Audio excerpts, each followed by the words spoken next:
হাতে গোনা আর মাত্র কয়েকদিন শুরু হচ্ছে বাঙালির প্রিয় উৎসব দুর্গা উৎসব।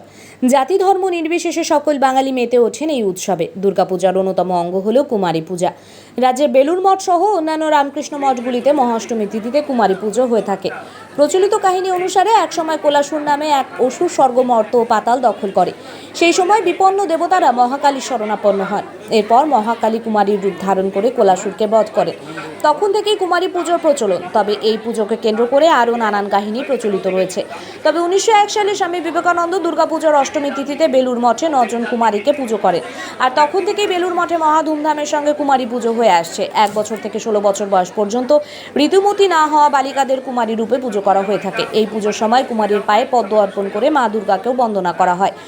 তন্ত্র মতানুযায়ী কুমারী এখানে সাক্ষাৎ যোগিনী। পূজার পূর্বে কুমারীকে স্নান করিয়ে নিয়ে নতুন কাপড় পরিধান করানো হয়। পায়ে আলতা ও কপালে সিঁদুরের টিপ দিয়ে নানান অলঙ্কারে তাকে সুসজ্জিত করে নেওয়া হয়। এরপর কুমারীকে দেবী জ্ঞানে নানান উপাচারে সমারোহের সাথে পুজো করা হয়। প্রাক প্রস্তুতি হিসেবে চৌধুরীহাট শ্রী শ্রী রামকৃষ্ণ আশ্রমেও পূজা প্রস্তুতি চলছে জোর কদমে। মূলত কুমারী পুজোকে কেন্দ্র করে চৌধুরীহাট শ্রী শ্রী রামকৃষ্ণ আশ্রমে ভক্তবৃন্দের ঢল নামে প্রত্যেকবার।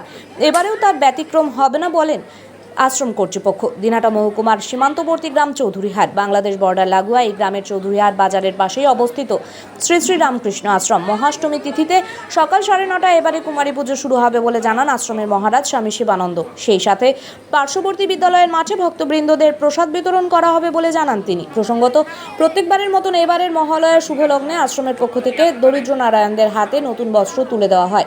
তপন বর্মনের রিপোর্ট, সংবাদ একলব্য। ओं स्तवकाय च धर्मस्य सर्वधर्मस्वरूपिणे अवतार वरिष्ठाय শ্রীরামকৃষ্ণায় ते नमः। কেমন চলছে পূজা প্রস্তুতি এবার? আমাদের তো পূজার প্রস্তুতি ভালোই চলছে, প্যান্ডেলের কাজ শুরু হয়ে গেছে। তো এবারে কি রয়েছে কর্মসূচি আপনাদের? আবার আমাদের কর্মসূচির প্রথমে তো এই মহালয়া। মহালয়ার দিন তো আমাদের দুস্থ নারায়ণদের হাতে আমরা নতুন বস্ত্র তুলে দিই।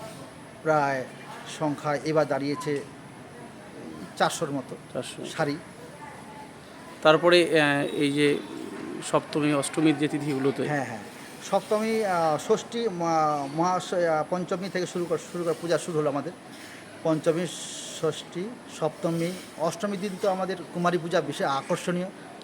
সেই কুমারী পূজা দেখার জন্য দূর দূরান্ত থেকে গ্রামের মানুষরা ছুটে আসেন।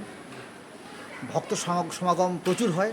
আমরা যদিও আমাদের ক্যাম্পাসটা ছোট দরুণে আমরা স্কুল মাঠে নিয়ে গিয়ে প্রসাদের ব্যবস্থা করি। সে বসে প্রসাদের ব্যবস্থার আয়োজন করা আছে।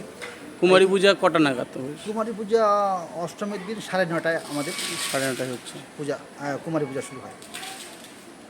তো এই বিগত দিনগুলোর তুলনায় এবারে এই বিগত কেমন দেখছেন? এবার তো আমাদের বেশি আনন্দের একটা জোয়ার যাচ্ছে।